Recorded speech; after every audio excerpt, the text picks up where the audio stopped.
Hoy vamos a hablar sobre una de las épocas más importantes de la historia del Perú, la República Aristocrática, o el Segundo Civilismo, que fue de 1895 a 1919. Fue una época donde había mucha plata y mucha exportación mineral y agroindustrial. Fue una época dominada por las grandes familias que disponían del poder político y económico del país. Era un círculo cerrado con mentalidad aristocrática y excluidora. Fue un periodo de estabilidad por el Partido Civilista, pero sin embargo había muchos conflictos sociales. Y por último, estas grandes familias vivían de la renta de las haciendas. El primer presidente de la República Aristocrática del Perú fue Eduardo López La Romaña, que gobernó de 1899 a 1903. Una de las características de este gobierno fue el régimen descubridor en la selva a cargo de Pedro Portillo. Este gobierno adoptó el patrón de oro y profundizó el ritmo de desarrollo capitalista. Además, se crearon los códigos de agua, minería y comercio. Eso significa que López La Romaña anuló la legislación que no le permitía a los extranjeros tener algunas posesiones en el territorio peruano y eliminó la sucesión colonial de las manos muertas. Con todo esto, se mejoró la ampliación de las posesiones agrarias, irrumpiendo el trayecto para la entrada de los capitales por parte de extranjeros. Este gobierno comenzó el proyecto del ferrocarril que va desde Oraya hasta la Sierra de Pasco. Asimismo, debido al apogeo del caucho, hubo confrontaciones con Brasil y Bolivia. También hubo confrontaciones con Ecuador, pero esto debido a que el gobierno ecuatoriano quería invadir territorios peruanos. El gobierno de López La Romaña fundó la Escuela de la Marina y la Escuela Militar de Chorrillos. Este gobierno propulsó el crecimiento agrícola, para lo cual creó la Escuela Regional de Agricultura, el cual en la actualidad se encuentra presente el Instituto Universitario Agrario, La Molina. Por último, el gobierno de López La Romaña canceló todos los vínculos políticos con Chile en 1901.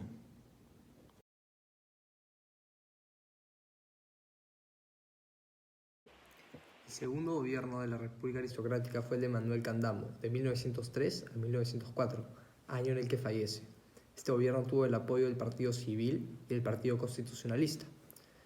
Este gobierno creó el Diario de Lima, conocido como La Prensa. El creador de este día fue Pedro de Osma y este se transformó en uno de los mejores diarios del país, el cual perduró por varios años hasta 1895, convirtiéndose en sus comienzos como un delegado del bando demócrata.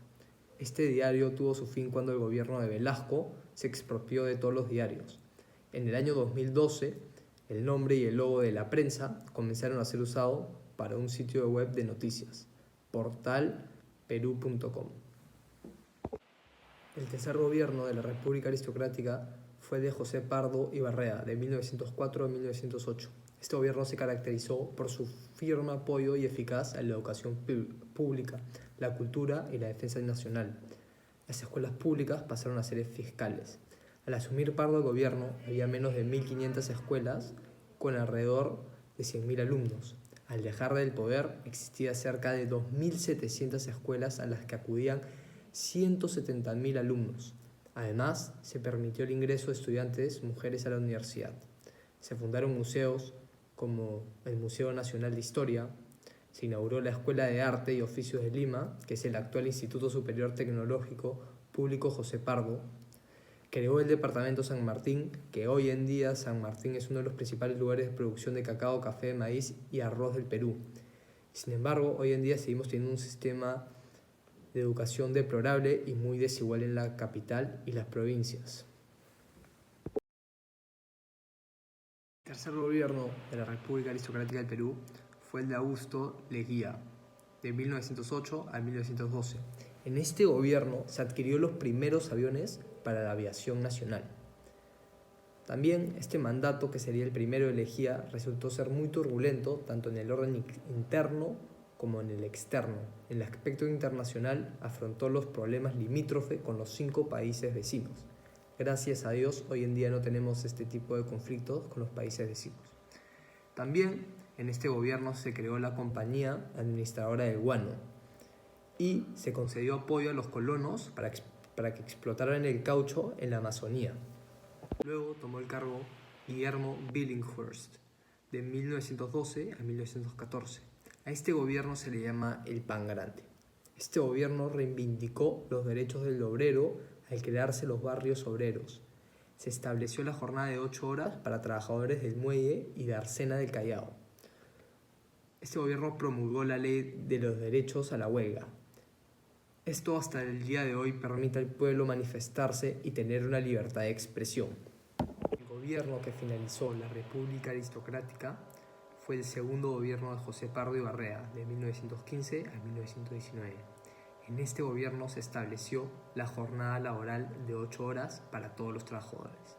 Asimismo, se creó la Escuela de Bellas Artes.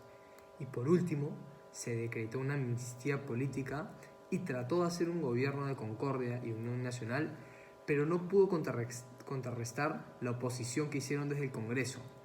De ahí colaboraron jóvenes y combativos periodistas, como el personaje José Carlos Mariátegui. A finales del siglo XIX, la educación en nuestro país tuvo un rol más importante, y esta educación estaba destinada para las familias y los jóvenes que tenían un ingreso económico mayor a los de los demás. Por esta desigualdad, nuestro sistema educativo no se ha desarrollado del todo.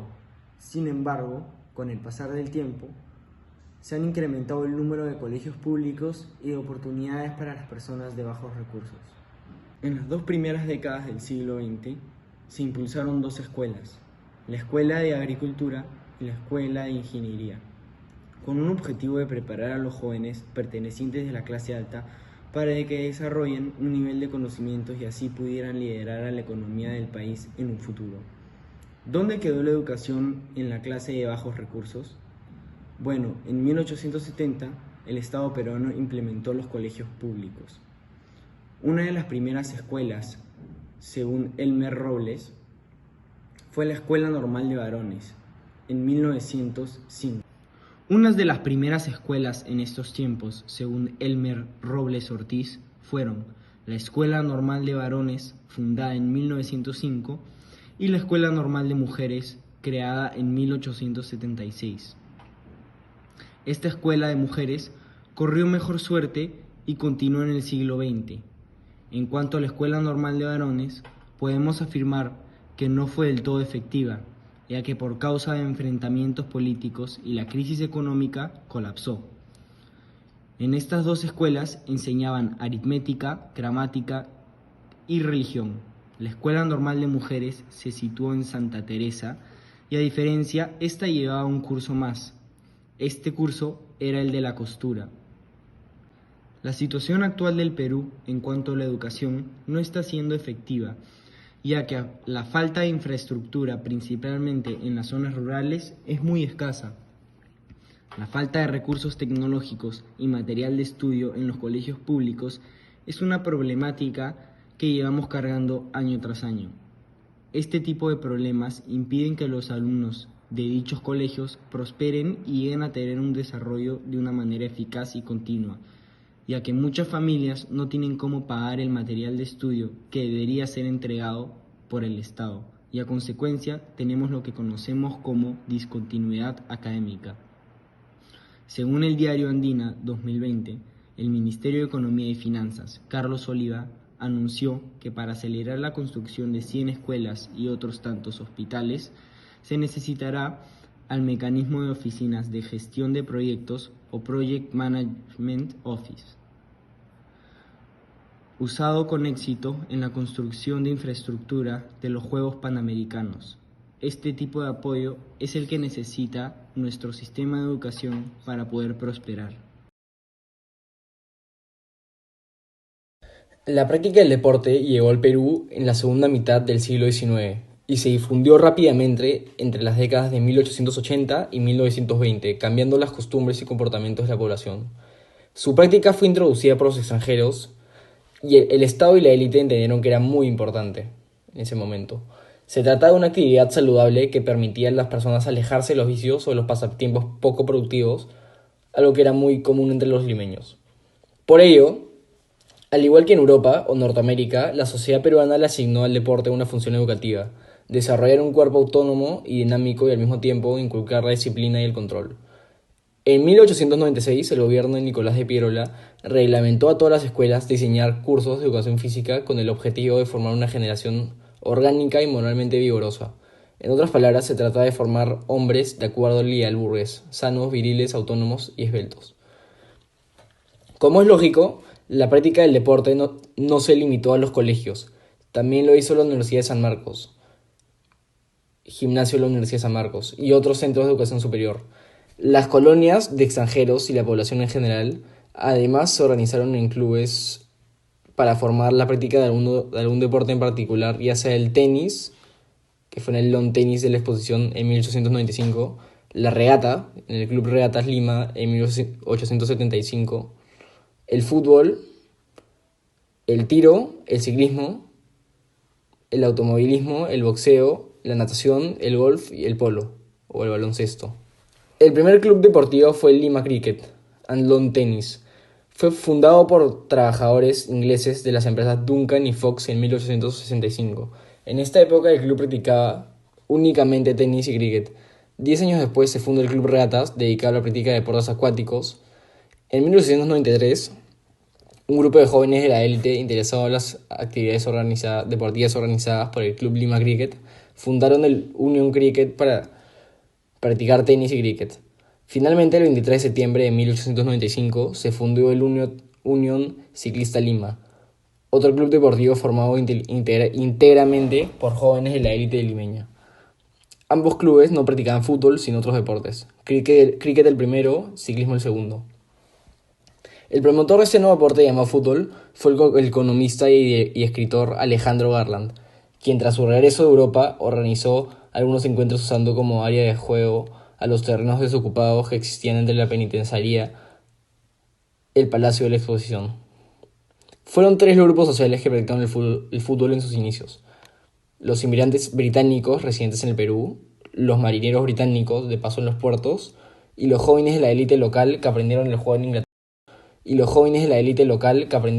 Inglaterra y de regreso lo practicaban en el Perú. El primer club para la práctica exclusiva del fútbol fue el Association Football Club, fundado el 20 de mayo de 1897, a iniciativa de Augusto Brondi.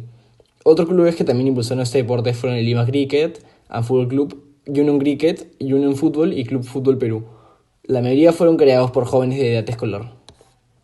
En la actualidad tenemos clubes como la Alianza Lima, que continúa siendo uno de los clubes más reconocidos. Este club se fundó el 15 de febrero de 1901 y su fundación es un buen ejemplo de un club fundado en el espacio barrial y una exitosa forma de asociación civil, construida sin apoyo de los espacios oficiales de la República Aristocrática. Podemos comparar de muchas formas los clubes de la época de la República Aristocrática con la actualidad. Se puede ver que a pesar del paso del tiempo, del cambio de conciencia de muchos y de las manifestaciones que han realizado las mujeres a lo largo de estos años, podemos notar que todavía hay diferencias en muchos aspectos entre el hombre y la mujer. Hay clubes o instituciones, como podría ser el conocido Club Nacional, fundado en 1865, que todavía sigue manteniendo algunas costumbres del pasado. Este lugar tiene ciertas políticas y reglas para poder ingresar a ser socio. Una de las políticas más conocidas de este elegante club en la actualidad es que los hombres solo pueden ingresar usando terno. Y por otra parte, cabe recalcar que ninguna mujer se puede hacer socia. Por otro lado, el Club Ratas, el cual en los últimos años ha cambiado sus políticas, y ahora las mujeres sí pueden volverse socias, lo cual en el pasado no se podía. Por mi parte, creo que el que los clubes mantengan sus costumbres y políticas los hace especiales y diferentes a los demás. Y si las mujeres no están de acuerdo o creen que se trata de discriminación o exclusión, ellas por su parte también podrían hacer lo mismo y pues se podrían crear un club.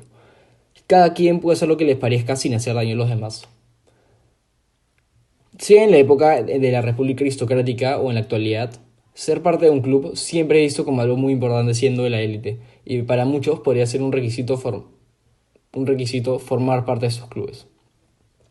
Actualmente, deportes como el fútbol, cricket y remo, etc., son practicados por hombres y mujeres. Se puede notar que hay ciertas diferencias en varios ámbitos entre los dos géneros, como podría ser la paga o el reconocimiento. Un claro ejemplo podría ser la selección peruana de fútbol, ya que ellos obtienen muchísimos más reconocimientos por el público que la selección de mujeres. Esto se debe a que la mayoría de espectadores de deportes son hombres, por lo tanto ellos reciben una mayor paga, ya que en otras palabras son mejores en estos deportes. No digo que las mujeres sean malas ni no tienen habilidad, pero los hombres tienen mejores cualidades para los deportes.